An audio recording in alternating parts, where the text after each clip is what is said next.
good afternoon everybody, and welcome to this panel. Today we have quite a few interesting people that we're going to hear from in regards to gaming and ergonomics and everything to do with creating the ultimate gaming battleground. So first of all, my name is Steph, I'm from Pedestrian TV and I will be moderating this today, but the most important people are over to my left at the moment. So what I will do is I will actually get each of them to introduce themselves. And fellas, if you could just give us a rundown of who you are, what you do, and what game have you sunk the most hours into? Well, my name is Ingemarsson. I'm 38 years old and I'm an old professional gamer. Spend my most hours in Counter-Strike. Probably have like 50,000 hours or something. Well, I've played as a pro for 7 years, and I think you probably spend 3,000 to 5,000 hours per year. So I didn't dare to count back then. It's twice a full-time job. Yeah, nowadays I run a academy. A company that works with pedagogical structures within esports, helping to create kind of sports camps for youths, school programs and so on. Well, I'll go next if you like. My name's Bajo. I'm a video game critic of about 11 years here in Australia. I hosted a couple of TV shows called Good Game and Spawn Point, and I think I'm a Twitch streamer now, and I think the game that I was impressed with my 3,500 hours in World of Warcraft, but it's not so impressive anymore. But I think Counter-Strike's probably my second one as well from that. Yeah, so that's me. I'm 37. I don't know my age. I like short walks on the beach. Yeah, you have a cat or something like that. And 2 cats. Yeah, sure. So I'm Engman. I work as head of design for IKEA, and I have 2 cats as well. I'm the oldest guy around here, so I'm not going to tell you my age. He forgot to say that he's a former world champion as well. That's where it's going to go. And my claim to fame when it comes to gaming, you know, I started out gaming on an Atari, so that would be like, I think those were the days when I put most hours was into missile command. Yeah. Super boring, but really, you know, addictive.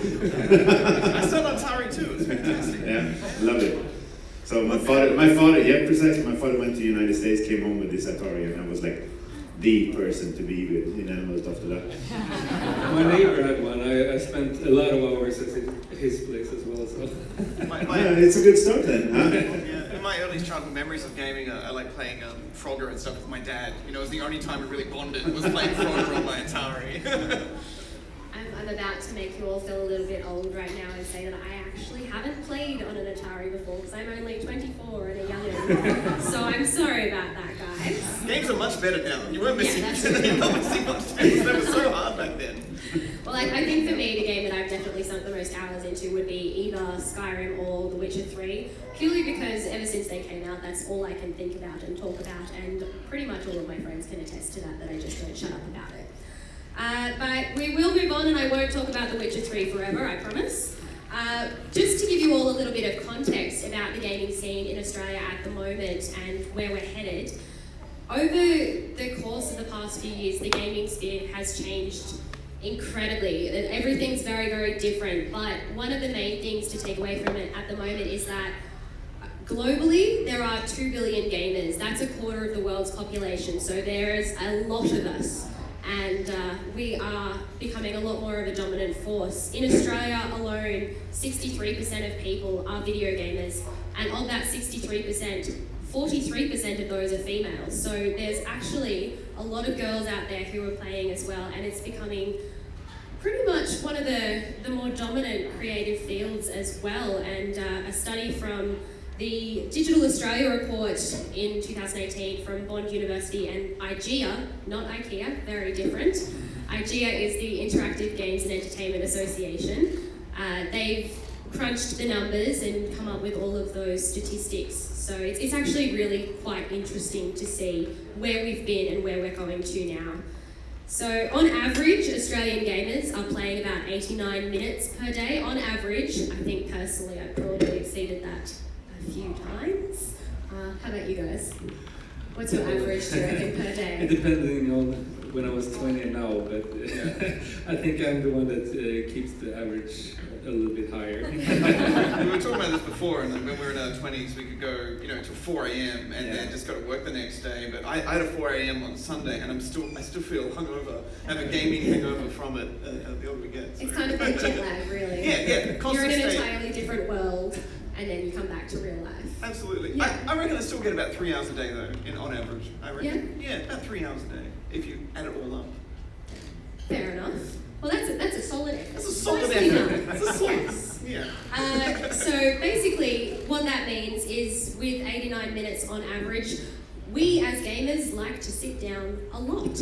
And as a result, IKEA has recognised that there is a huge space that they can move into and be more involved in the gaming world, which leads me to the collaboration with Unique and Area Academy that is coming up shortly about combining 3D printed software with the furniture to create an ergonomic gaming chair. So did you want to have a little bit of a discussion about that and explain what that's all about? Yeah, absolutely. That's a long discussion, or it could be a long discussion. I don't know, this doesn't work anymore? Oh, mic's down. Mike's down. My one Is it on? All right. Okay, it doesn't matter. I'll have a strong voice instead. First of all, I think that I need to apologize to 2 billion people all around the world for not acknowledging them from the very beginning. IKEA says that we should be for everyone, and we've kind of lost the gamers. So that's why we're into this right now. We want to solve the problems there. And one of the things that we saw, starting off together with Tommy and Area Academy and also Unique, was the ergonomics of actually working with gaming. It's a sport. And in other sports, you actually are working with ergonomics a lot to have that perfect fit. But nobody has done that for esports. So that's what we see as a problem to solve within IKEA. And then you have all of the boring parts, which our dear friends bring up all the time, which is like, what about cable management? Of course, we will take that on as well. So we will try to take, nothing works for me today. Maybe like this, no?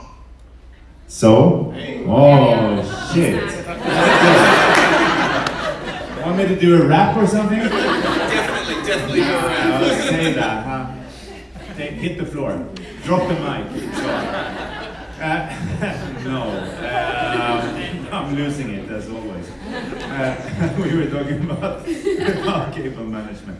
We leave cable management for later. That's one of those obvious things, and of course we're going to do that together. We're going to do it in a smart way.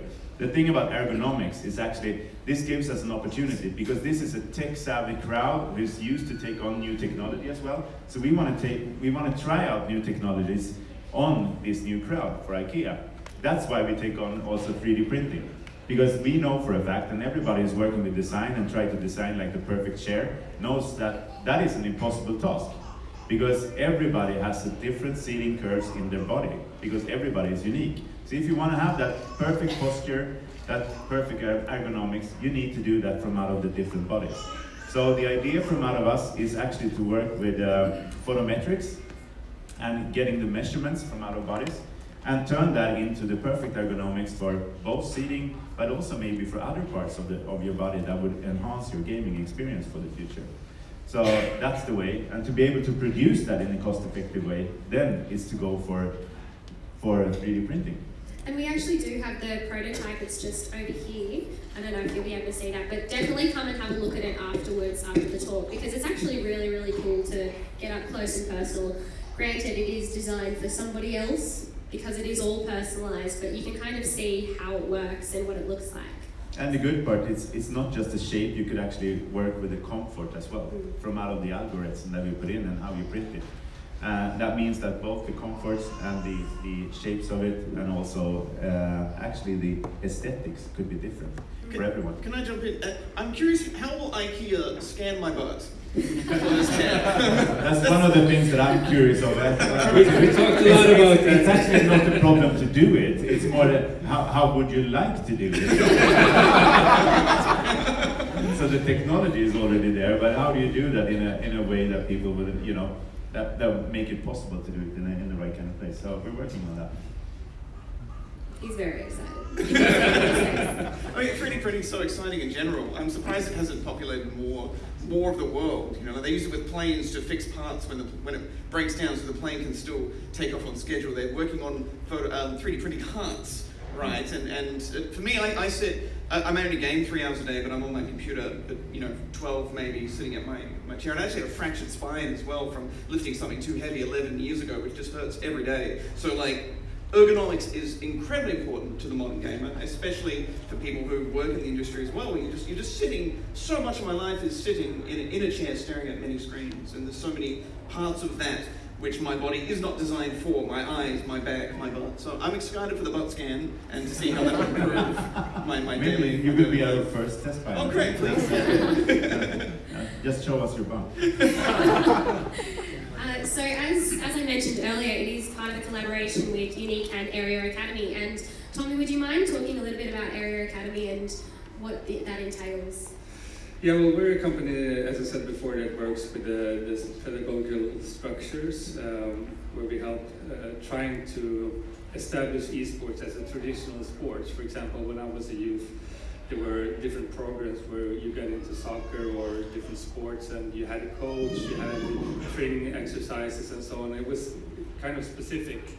But in esports, it's lacking all these kinds of educational stuff for kids nowadays. You have to be self-learned or self-taught. So we started it about 2 years ago, and we worked with the government and the schools and so on to having educational program. And then we got in touch with IKEA because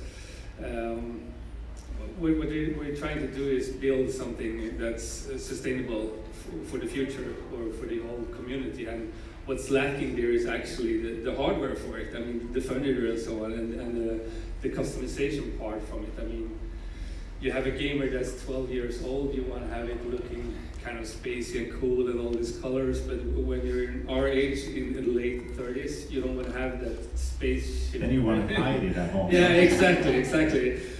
My fiance, she wants to I got my own office now, that's going to be my gaming space, because she don't want to see it in the living room anymore. So I mean, there's a lot of issues. I mean, gamers are getting older, you're having different body types, different things you want at your home, and that's something that's lacking. I mean, if you want to have gaming stuff, it looks like it's designed for a 15-year-old kid.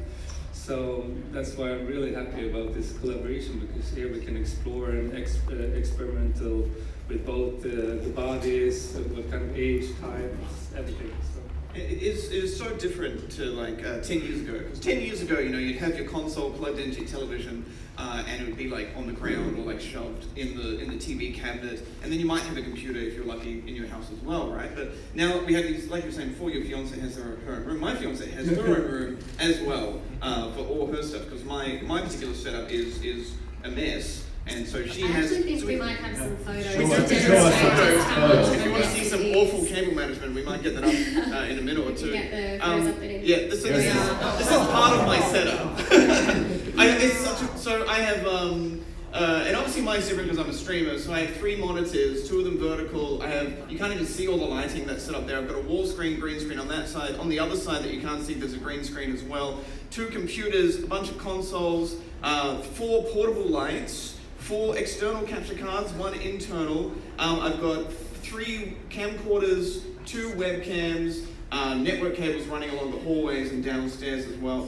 I've got 1 camera dedicated to the cats, so whenever anyone's watching my stream, they can always see the cats no matter what they're doing in the house, and that's been a unique challenge. But and I've got a little silly set as well. Can we zoom to the cable one, just while we've got the cable? If you can click over to this is a problem. This is a problem I have that I haven't been able to solve just yet, and potentially a fire hazard as well. So just check the fire alarms are working. working all the I time. think actually the amount of copper here is to the value of $5,000. I should sell it and then maybe I can buy a house one day. But and build it properly. But the reason why I mention all this is because this is a unique problem to me. But a lot of what you see here is quite normal for even if you're not a streamer, if you're just a gamer, right? You've got your consoles and your multiple screens and your PC, and just that alone, I've got wireless for a lot of stuff as well. Just that alone is, you've got unique problems now, and it's so different to 10 years ago, and that's why I have a room just for mine, and my fiance has a room just for her games. So that's 2 of our 3-bedroom duplex that we're renting. 2 of those rooms are just for gaming. Not even counting gaming on the couch or anything like that. And it's like, that's such a big part of our lives. And every one of my friends who are gamers, my whole friends circle, also have this unique problem when they just have a whole room dedicated to their consoles and gaming and screens. And I would love this to look beautiful one day. It would be lovely. So actually, me being an interior designer from the beginning, these are the things that gives me nightmares.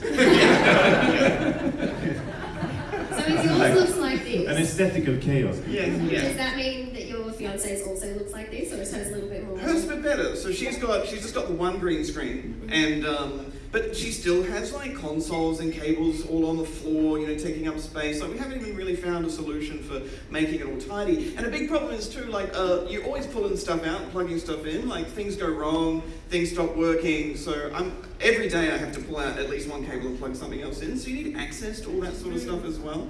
And we're both streamers, so that is also a unique problem for us. But even just for gamers in general, I feel like you've always got stuff you're changing up or mixing up, and that's always a unique problem. Hers is much tidier. She has a chair in her room just for sitting and nothing else. Just in the corner for relaxing. Whereas I just have cables to trip over.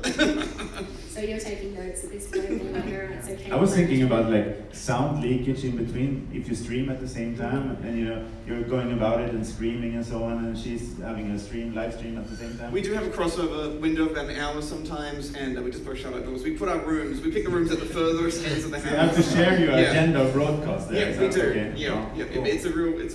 Those are real do perfect test persons for us in the future. Please, please, anytime. But yeah, we picked a house based on having NBN and room apart, so we could actually, do that. Okay, that's a super user. Fair enough. All right. Well, Tommy, you in particular have quite a lot of experience, particularly in the professional circuit, because as we mentioned before, you are a 10-time world champion. So as a professional in that space, how important is it to have good design and personalization for your gaming area?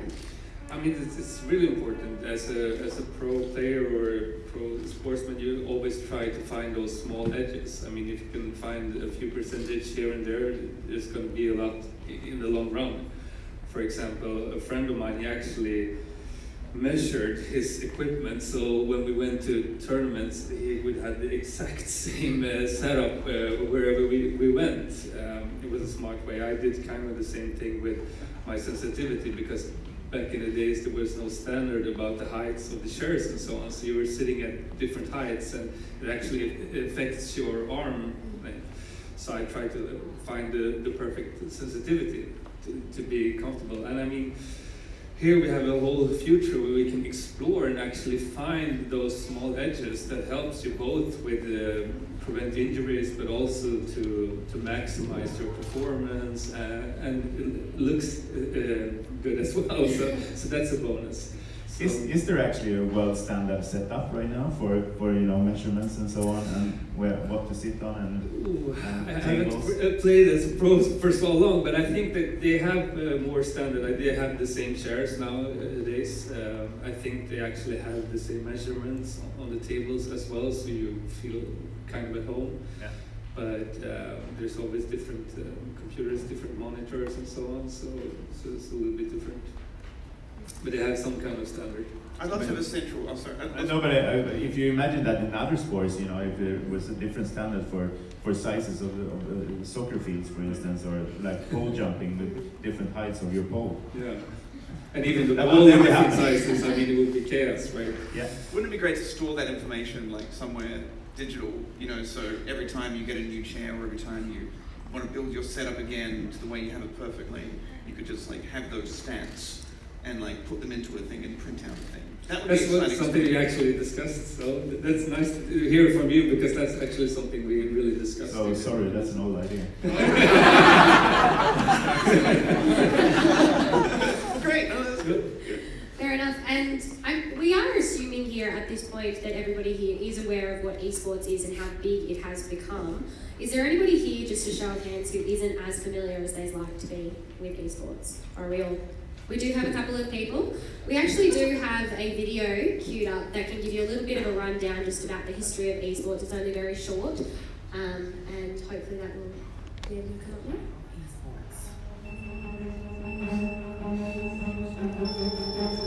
1972, first ever space war competition at Stanford University. 1980, the Space Invaders Championship attracts 10,000 gamers in the US. 1982, gaming inspires pop culture. Movies like Tron premieres. 1984, esports makes it into the Guinness Book of Records. 2006, the prize money gets big. $1 million to the winner of the Fun Technologies World Wide Web Games Championship. 2007, Asian Indoor Games, side by side with traditional sports. 2013, colleges in the US offer athletic scholarships to esports players. 2015, very first esports arena opens in Santa Ana, California. 2017, the International Olympic Committee acknowledged the popularity of esports. 2024, Summer Olympics in Paris. Esports is being considered as a new discipline. So there you go. It's come quite a long way. Hopefully that cleared up any questions that anybody who wasn't really 100% sure on it might have had. If I may add, the most interesting thing I think about esports now is all those big, like the millennials, the millennial generation, and even people, in my age bracket, are getting less interested in normal sport. Like, still lots of people interested in non-e-sport, I should say, not normal sport, right? Not normalized e-sport. It is a sport, but they're less and less interested in outdoor sports, and that's why all these like big sport companies, I guess you would call them, are starting to diversify their portfolios and have, we have, this basketball team and this basketball team, and we've got this e-basketball team as well. Like, they're bringing it into all their portfolios. It's going to be so interesting over the next decade, esports, just in general. I'm sure you'd agree with that. Yeah, definitely. I mean, a lot of traditional sports brands are struggling with they're lacking the youth fans that comes up because they're more interested in esports than traditional sports. It's kind of sad, but it's fun for me that as an esporter, of course. I'm so much better at esports than any other sport in my entire life. But I mean, they want to keep their brand going and living, so that's definitely you're going to see a change in the next decade, as you say. Where they're trying to buy up teams, and I mean, yeah. But I guess also you think of it as going from traditional sports to esports that doesn't have anything to do with physical training or anything like that. But actually, to be competitive, you have to train a lot, don't you? Your physics and your also your psychology has to be in good shape to be able to do it. So it's not going from a good place to a worse place. It's actually equally competitive. And it's interesting that you should mention that, because I know personally of a lot of schools now that are taking that approach on board. Obviously, in places like Korea, that's been an established thing for quite some time. But even in Australia, I used to work at a high school, and one of the programs that we introduced was an alternative where they could opt into doing esports as part of their curriculum as well, and have inter-school tournaments with each other, and that way it was becoming a lot more normalised in that way. So it is very much becoming more normalised in schools and as an approach for that. It's so exciting. My favourite high school and school memories are where we hacked Quake onto all the computers at school and had little tournaments, all of us together. That every computer in my school back in those days, that like Pentium 1 days, But that's some of my best memories of playing games with friends and having little tournaments at school like that. Yeah. We could hardly play Snake on our computers. Were you good at it? That's how old I am. Were you good at it? That's the main. Snake. Yeah. Yeah, actually on the Nokia Snake, that was quite good. Alright. Now, we've covered how Area Academy has contributed to the chair that we've been talking about before. Could you talk a little bit more about how Unique has been involved? Because that's the I think that's the interesting part. We just jumped over it, but the combination of the team here that we put together with Area Academy and their extensive knowledge about super users and being super users themselves and what you want to achieve, together with a company who's actually known for doing 3D printed prosthetics and doing pieces of furniture. It's not like the obvious choice of a partner, is it? But that's become something really, really interesting, because what Unique is good at is how to apply the state-of-the-art 3D printing techniques, and actually have shown that they could do it and do it at the scale, because they've become really, really good at doing prosthetics and to sell that at fast pace, and also how to get it out to the market in a different way. So this mix is something that we're looking forward to, how we could get to something that people haven't seen before. We haven't seen before within IKEA. So it's also a way of challenging our own value chain at IKEA. We are good at producing, but we produce in a fairly old school way in big factories. What about producing in this way, where the factory could actually be very close to the customers? So how did you come up with the idea to approach a 3D printing company and be like, this is the way that we're going to proceed with it? You know, there's a lot of those collaborations. I always want to have this scientific answer. We did a lot of research and we ended up with those 3 partners. But it was actually stumbling upon each other and then starting off talking to each other, and then, okay, so this could be something. So like a happy accident. A little bit of a happy accident at the same time, because Tommy were reaching out for a different reason, and at the same time I met the Unique at a different parts of the world. And then, oh, maybe this could click together in some way, and then we put them together and started out. I think that's been the ways here. And most of the times those creative collaborations come about that way also. So I think don't overthink it too much, actually. It's more that you share what you want to achieve together. And this is the thing that I could feel from both of those partners, that we really want to change something and we want to do that together. And then that's a good cause for doing it. And was that kind of your motivation for being a part of it as well, from Area Academy? Yeah, definitely. I mean, we want to try to make a change for all the gamers out there, and I mean, the possibilities in this collaboration with someone that's working with 3D printing at that advanced stage, I mean, the possibilities are endless, so yeah. Fair enough. Now, Bajo, you were telling us earlier about how you have a cat cam. Yes. Now, one thing that I'm particularly curious is, now that gaming has become so much more mainstream, how do you think it's affected living spaces in general? Because you were saying to us earlier you have cameras in basically every room to follow the cats. I guess I'm a unique case in that way, where I have a lot of technology. That's kind of part of the show I do, you know, the stream. But I think kind of what we're going back to before, it's just like, you know, we had gaming rooms. You know, it's people are, and it's not just gaming. People are consuming content in so many different ways on so many different platforms. It's no longer, you know, we're sitting at the TV on the couch watching stuff. So the spaces that we have in our house need to be designed in a way where I can comfortably, you know, have a laptop and a phone and, you know, an iPad or something on the side of my bed that we can watch and just put down and plug in or charge without having issues. There's so many cables in my bedroom now, which doesn't feel like there should be. So I guess my point is, we'll consume and game and consume stuff in different ways on different platforms with different devices in different parts of our house that are dedicated to different things as the traditional home. So having a whole room just for gaming is such a wonderful thing, and I think a lot of people have that. But like, I also want to be able to you know, have a space away from that where my couch is, where I can consume stuff on the TV, you know, with my partner, and enjoy time there without, you know, it feeling like an ugly space, I guess. So I guess trying to take all this technology that's kind of come up in the last 10 years, all these cables, all these tablets and things we're charging so hard, charging everything, and having that look nice and feel nice and not have to think about it too much. You know, like when I charge my phone, I have to like look at 4 different cables, and the cats knock everything off. The cats are a big problem as well. Just trying to make, the cats are always on top of the computer. It's in their nature, It's in their nature, yeah. They sit on top of the PC to keep it warm, and I wish I could keep them off that. but also they knock everything off my side table. So I need a table with an inbuilt thing underneath where I can put all my stuff so they don't knock off my phones I and genuinely smash thought you were them. going to say I need somewhere where I can just put the cats. I would love that. That would be great.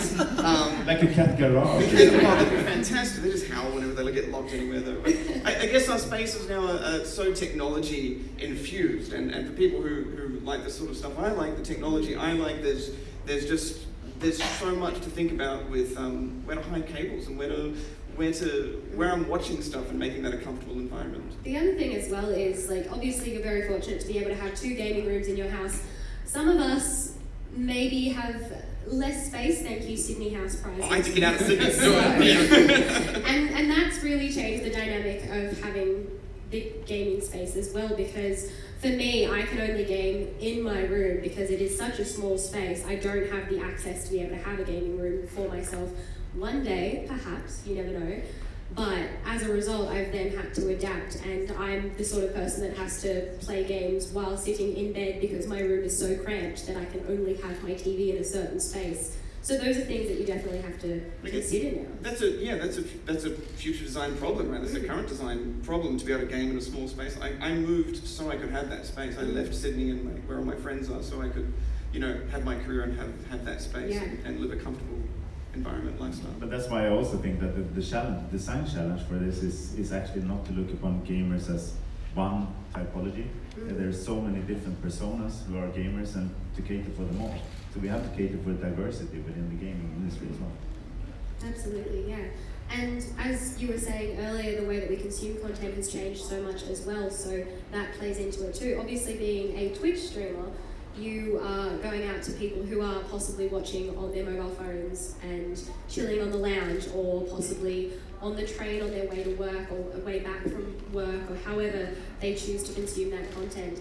And is that something that you're aware of as you are streaming? Oh, definitely. And there are like there's a couple of tiers within Twitch to have like different encoding options. So if you're not a Twitch partner, which means to become a partner you have to like stream for a long time and show that you've got a community that's built. When you're a partner, you're basically a cog, which means you have different quality settings that people can choose. But if you're not a partner, because there's only 100,000 partners and 14 million streams, something like that. I don't know the stats, but my point is, if you're not a partner, you've got to pick like a level of quality that suits people who are watching on their phones, that suits people in this country that have access to good internet and those who don't. So if your quality settings are too high, people in areas that don't have NBN just can't watch your stream properly. Especially if there's multiple people in the house using different devices all at once. So the quality setting you choose for your audience is a factor, but also, there's a lot of people who will start watching on the TV on their PS4, then they may take it on their phone, and some people listen to it like radio in the car with it. Obviously they don't watch it, but they listen to the streams that way as well. It's quite strange to my ears, but that's just because they don't want to miss out. They're on a journey with whatever you're doing on the stream, and then they take it to bed. A lot of people type, "I'm taking you to bed now," in chat, and it's such an honor that people would watch you on TV and be so enthralled watching a stream on a computer or a TV, and they go, "I need to see this through while I'm getting ready for bed and going to sleep." So first we go to scanning your butt, through to inviting people into bed. I don't know why people want to watch me while they're getting ready for bed, but some of them do. I don't know why. And do either of you watch Twitch, or would you be considering doing something like that in the future, perhaps? Yeah, definitely. I watch Twitch a lot. Definitely. All the big tournaments in esports is on that platform, and we actually started a really huge league in Sweden now that we're probably going to send on Twitch as well, where we try to make something like in traditional sports. We have something called Allsvenskan in Sweden. It's the highest league in soccer or in football. And we try to kind of copy it and mix it up with esports, and we actually created something called the Svenska Elitserien in CSGO. It's actually exploded, so there's a huge market out there that actually wants to compete like traditional sports and esports. We had over 300 teams from 84 different cities in Sweden. That's really huge. That's larger than most of the traditional sports, and we had it just in a few weeks of time, so that's amazing.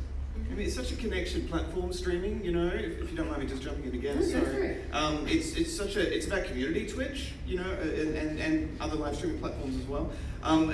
Because you're chatting with all these people, like watching these big competitions, you're a part of the crowd, right? So not only are people consuming this on their tablets and on their computers and taking it around their house, these big, exciting competitions, they want to be a part of it too, so they need access to be able to type it. So they're using their keyboard, they have keyboards, and they have, they're typing on the devices, they're picking them up constantly, putting them down. It's such a fascinating communal social experience that's not really been around for that long. It's amazing. Do you think that back in the day where you were professionally playing, that if Twitch had been a thing that was a lot more prominent then, that it would have been more pressure knowing that there were so many more people watching, or are you just so focused in that it just makes no difference? I think you're so focused, you don't think about the virtual viewers. I mean, there were things that you could actually watch our games as well, even if we only had like 50,000 viewers or something. We don't have the millions as they have nowadays, but there were a lot of viewers, and you don't think about it. You just see the physical crowd. But I think that's amazing. I mean, when I started 19, 20 years ago, I never imagined that esports were actually going to fill the largest arenas all over the world. I mean, just a month ago, I think, or maybe 2 months ago, there was a huge tournament here in Sydney. The arena was full. There was one in Stockholm. That arena was full. There was one in the US. That was full. So at the same time, in different parts of the world, there actually were filled arenas in the same esports event. That would, in my mind, never happen like 19 years ago. So that's pretty amazing.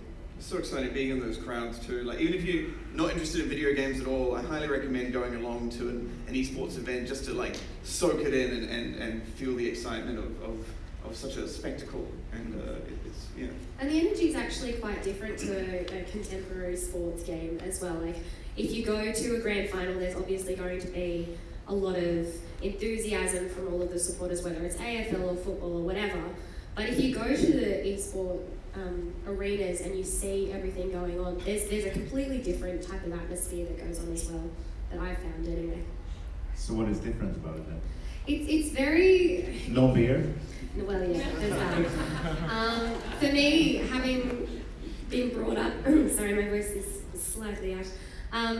Being brought up in a family that was very cricket friendly, and myself being not particularly cricket friendly, I always found that when I would go to the big games, whether it be the Ashes or whatever was going on, it would be a case of you could spot the people in the crowd that were there as friends, that were supporters, but weren't necessarily as passionate about it. But what I found going to see esports is that whether you're passionate about it or not, you get so hyped up that you become passionate about it. And that automatically just changes the game for you. It's more engaging. Yeah, I would say so. And granted, that is coming from somebody who isn't particularly sports friendly, but yeah, I would definitely say that that's the case. And I'm sure that that's probably been the case for a lot of other people that are more game inclined than sports inclined. Yes. So going back to what we were talking about before about the cable dilemma, now you've said that is your biggest issue. If it was an ideal world, and you could have basically any sort of setup that you could ever ask for, what sort of things would you be looking at in that sort of regard? A long, thin table. I actually have an IKEA table as my main table because it's long and thin and doesn't need as many poles, so my legs aren't kicking things and sliding around it. So my ideal setup is all the monitors off the table, so on swing arms, not actually on the table because the base takes up space. An L shape or a curve, so my belly can kind of come in a little bit, and I find that really comforting. It needs, for the cables, when your cables hit your feet, that's a big no-no. I feel that really stresses me out when my cables are touching my feet as I'm gaming. It drives me crazy. So I need a cradle or some sort of tube that I can pop up and have all the cables in there, remove some things if I need to, and they're all separated and segmented, so there's nothing crossing and getting twisted, and close it down. I need something like that. And I guess the ability to adjust it a little bit, depending on the chair you have, because sometimes you have chairs where the armrests don't come off and you need the table a little higher, then you put your chair a little higher. So for me, it's as many things off the desk as possible, because I've got controllers and keyboards and mice and mouse pads and streaming technology like Stream Decks and that sort of thing. as many things off the desk as possible, but also you really want that presentation of the hardware you have. You know, you want to show off your consoles that you own in a nice case and your computer in a nice case, but you also need access to that without lifting out a computer that is so heavy. My computer is so heavy, I can't lift it on my own. And you want access to everything, you want to be able to open stuff up, but you also really want to be able to see it, and then you have like all sorts of other problems like heat. Like I can't store my PS4 in any of the furniture I have where it doesn't get too hot, because my cat sits behind it and blocks all the air vents because it's warm. So I don't know what to do. I can't fix that problem right now. You know? So yeah, I guess everything off the table and be able to present it, but hide those cables in some sort of tube and have access to it. Maybe it's impossible. It may be completely impossible. Some sort of cat prevention technology in there as well. We're working on a solution. And are these sorts of areas where IKEA could potentially swoop in with a solution eventually, or what's? I think this is like a really good design brief actually, and a lot of the things we've been onto in the project already. Yeah. And then we look upon things that actually, those are, a little bit of it is basic. The other part is what could be like enhancers as well that would enhance your performance if we do it right. So some of it would enhance your performance as a gamer, but might be other stuff that nobody has been onto. And things that could be close to your body as well. So could we actually put things on your body instead of doing products that you sit on or use? Nobody has really done that before. So that's one of the things. And then since I've seen your cable management, I don't know if I like the starting point with that. Do you color code your cables so there's different colors for different, you know? So I go for red for all of the mice, and I go for blue. They don't make different colors. Everything's black. They don't make different colors, and I try and tag them, but you know the tags wear off, and cats like tags. Cats like tags. I'd love them to be. I mean, I do have a unique problem, but I think even people with one computer and say 2 consoles, they've still got 3 HDMI cables coming out there. They may be putting that all into one monitor even, you know, so most monitors don't have more than 3 HDMI cables, especially the high-end ones. They only have 1, so then you need a switcher, and there's another cable there as well. So it's just like cables are such a big part of it, not even counting power and networking and that sort of thing. So cables are a big problem even for like a standard gamer, I think, especially if you want it to look neat. If you want to keep stuff neat, tidy, out of the way. I've given up, as you can see. For now, I've given up. I think it's a lot to do with the aesthetics as well, also.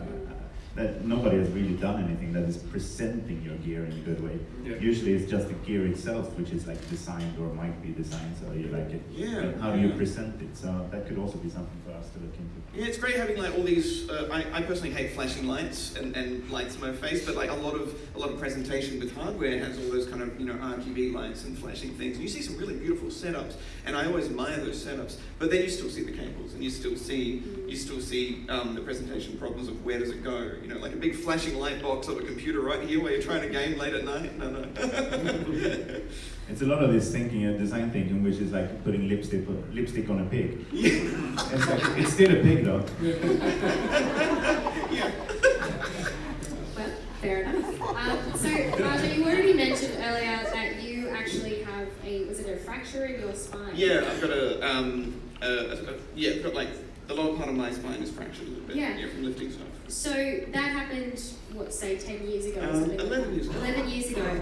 And over those 11 years, how hard has it been to find a setup that does work for you with that? And how much could a chair like this help with that sort of thing? Well, I think a lot of people have bad backs. It's very, very common. And my back went out for 2 weeks earlier this year because I went go-karting, not worth it. And I couldn't work. I couldn't sit in a chair for 2 weeks, and so I lost income from not being able to sit.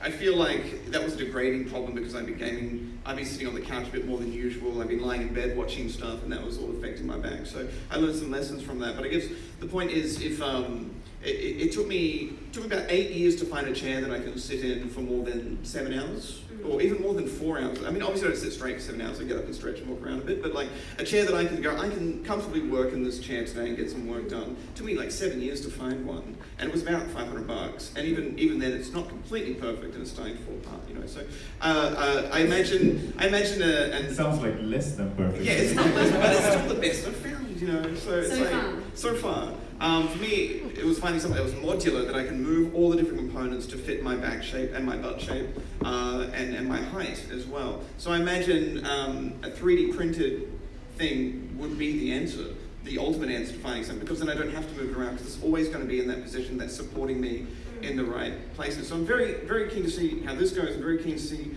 where you could take 3D printing from there to design something that, you know, can help people with bad backs in different ways, in different parts of their back that may be damaged in other ways, you know.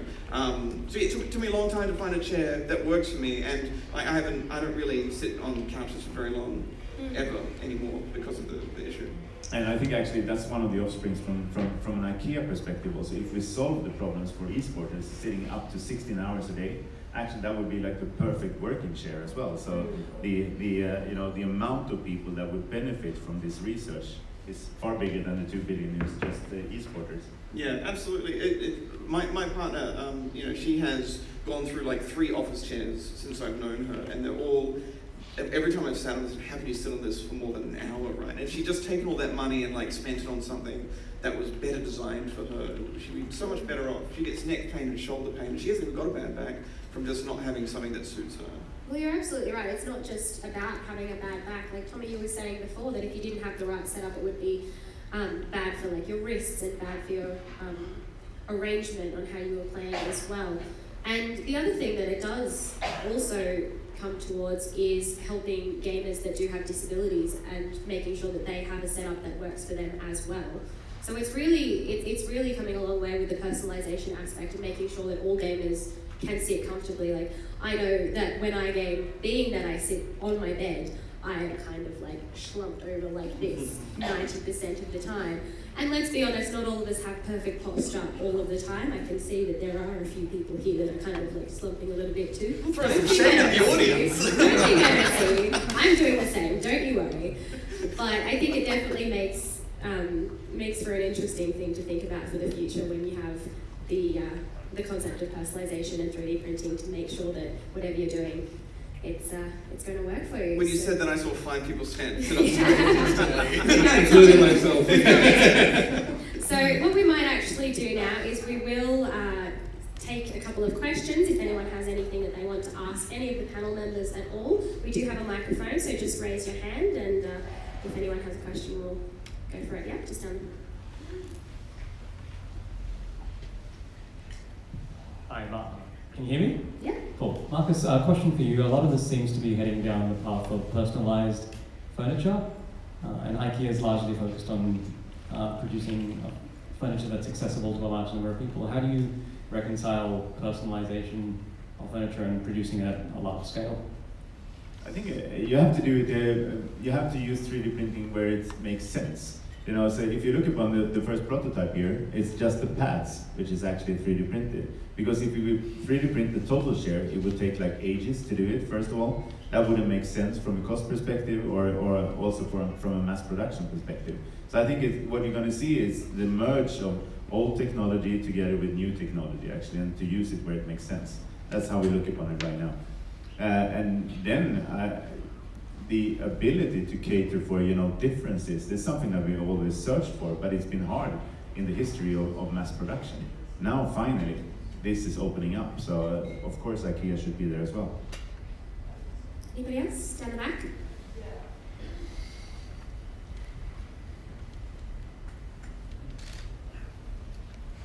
Hi, just to the panel generally.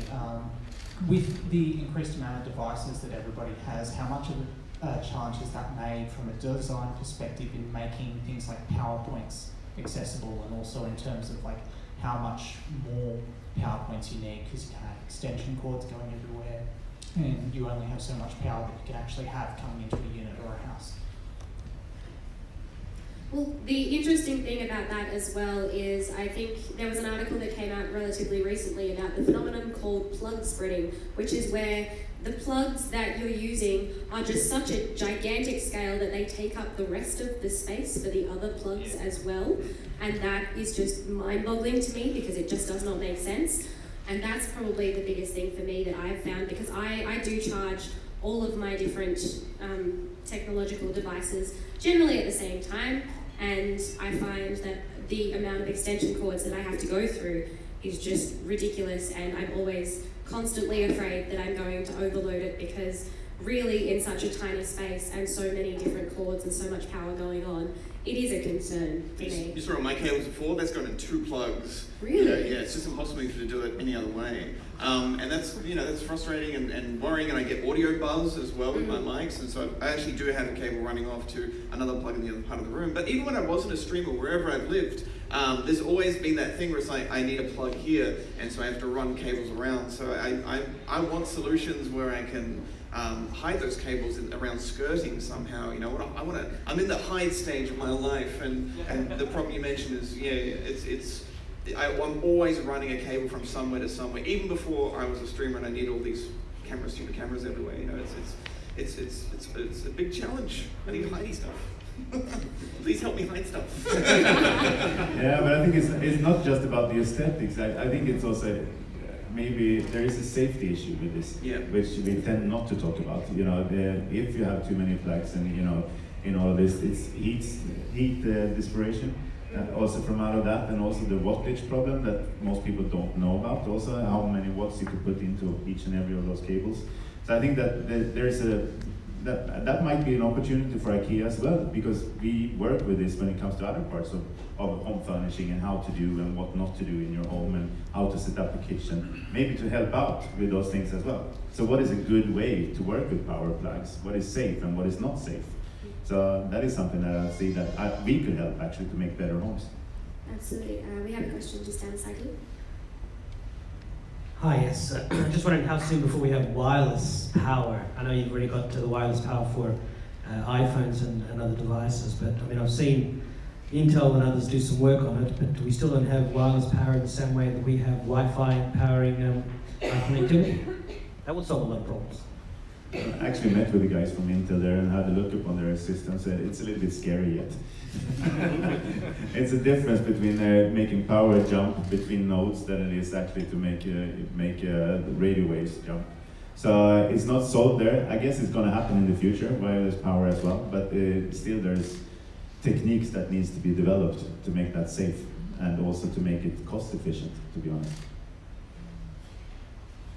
But yes, that is the goal. Yeah. Just got a question about, you guys said it's about gaming as well, but are you guys looking at a professional perspective as well? Because I'm a graphic designer, and I think kind of is a really good way as well to improve there as well, because we're sitting a lot on the table as well, and it's kind of, I think, the same way as well. Like, I'm gaming as well, but I think both are the way. We have like double setups, like double. You'd have like 2 monitors at least, right? And like a tablet that you would draw on as well, perhaps? Yeah, so the tablets, like you have space for like a Wacom tablet, or kind of, like you said already with the arm, like that you have problems with the arm, you get like a lot of like strains in your arms when you're on the mouse the whole time. It is the same kind of problematics actually, and for us it's a typical way how we take on design challenges within IKEA is to find problems and try to solve them together with super users. And this time around we use gamers to be the super users, and I think a lot of the things that we will come up with will be beneficial for others as well. So then you could take it on and fine tune it into graphical designers as well from afterwards. So that's what I see. There seems to be more gamers. If there's 2 billion gamers, I can't see it be like 2 billion graphical designers out there. Then a lot of you would be out of jobs. Yeah.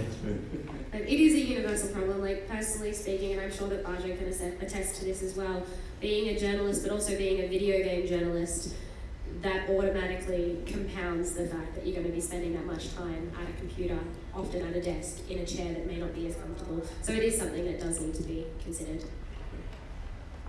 Any other questions?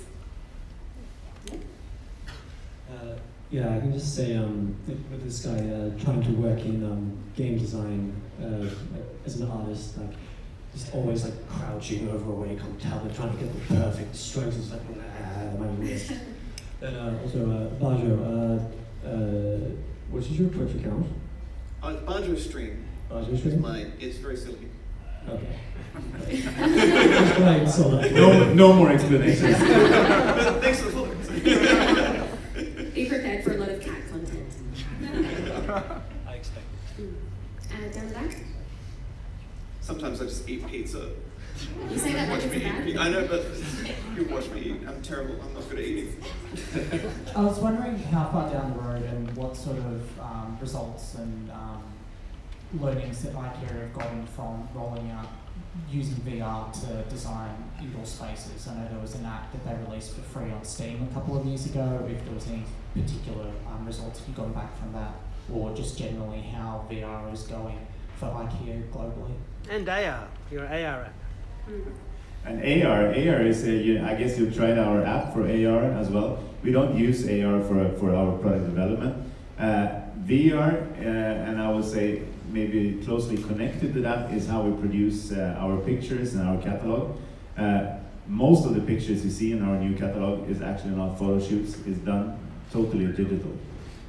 So we're far in advance there. And what we do is now connecting the way that we are actually working with communication to our product development and to our design. So this is like a seamless thing. So you start out designing something, then you could use those 3D objects straight into the catalog or to anything for our website at the end. So getting rid of everything there, in between. So that's how we use it. We didn't really talk about VR today as well, right? But VR is another massive design problem just because of space. Like because when you have a virtual reality gaming setup, you have, of course, you've got your headset, and that usually has wires going into a console, and then you have to have like sensors there, and behind you. And I've given up. I just can't do VR because there's just not enough space. I just do not have enough space for that kind of thing. That kind of setup is a real space issue, and I wonder if it's going to be a boundary for a lot of people living in places where you can't have a lounge room set up just for VR. I wonder if it's going to affect VR and how VR goes. And we have tried it for retail experiences and so on, but the problem is the same thing there. It's not about space, but it's actually, if you succeed and if people love it, then it's a failure. Because then everybody has to stand in queue for that VR experience. So it's not catering for the masses in a good way, the VR experience, where we are right now, maybe for the future.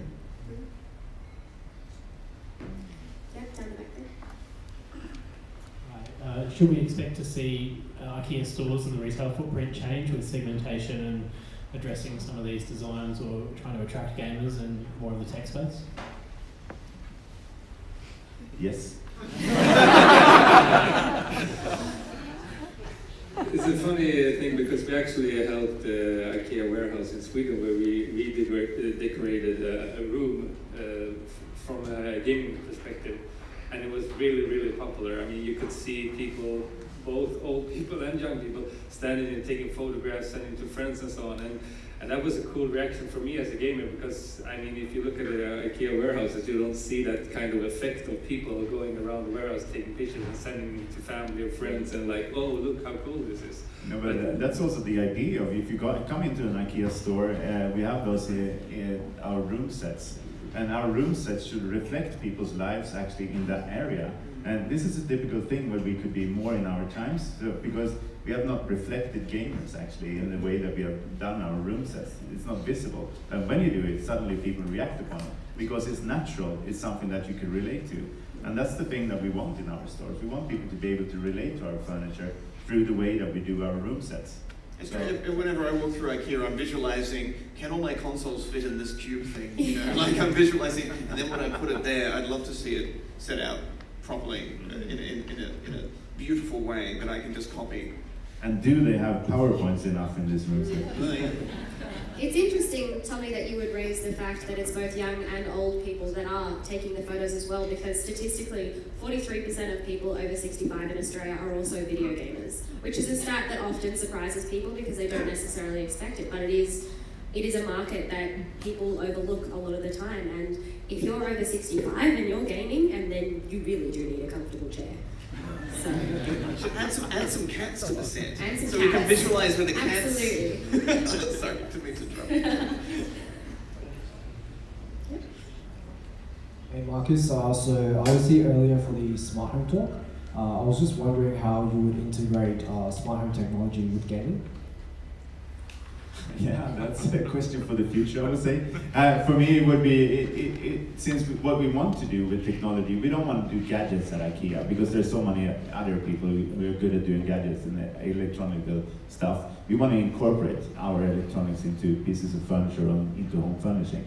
And maybe that's a way for us to solve also actually the gaming situation, that you could incorporate a lot of the things inside of the furniture pieces to make it simpler also, from both an aesthetical but also from a usage perspective. So all of those units that you need for music or sound, or anything, that could be integrated in a completely different way. So that is something that I could foresee when it comes to home smart. And ventilated. And ventilated, yeah. Do it right from the beginning. Just down the front. Well, that was going to be my question. I mean, I haven't looked at an IKEA catalogue lately, but do you have tables that have built-in power points with surge protectors? Do you have the cabinets that have some sort of silent cooling and also very effective anti-cat devices, so they can't sit behind the fans? But I mean, integrating the smart home aspect from that point of view to work with your technology to keep it in better shape and to make life easier for people who need extra power points, for example, and anything else that you can think of to add to that furniture. No, actually, that's part of the dilemma of being global, because it's not a global standard for power outlets and so on. But all of our devices are 110 to 240, so that's not an issue. No, but it's the plugs themselves and so on. So if we are doing that on a global scale, then we will miss out on mass production possibilities, actually. Just have so the that's why we don't incorporate it, but we could be so much better off actually doing things that you could buy in components. So it's a component which is good for Australia, which might not work in Sweden, so you add that easily. So it's more like a Lego system. That is something that I could foresee. We haven't done that lately, but for sure, there's something to look into. In every hotel I go to, there's the multiple adapter plug, and I've bought also in China these multiple power boards that have just got every plug on it. You can just, no matter what plug it is, you plug it in. So you just do that. Yeah, we could do that, but that wouldn't be the IKEA way, because if you live in Sweden and you have a Chinese multiple, then 2/3 of it would be something that you wouldn't use, and that is wasteful. It's covered by the plug. We don't like waste at IKEA in general, so we'd rather do it precise for the each and every area where you are. Alright, well on that note, I'd just like to say a big thank you not only to the panel but for everyone for coming along to hear us all talk about our little setups and all of the cats. Don't forget, if you want to stick around later, we do have a lot more going on. You'll be able to play Counter-Strike, you'll be able to get a whole bunch of meatballs. It's all going to be a lot of fun, so make sure you stick around. And once again, thank you so much for coming.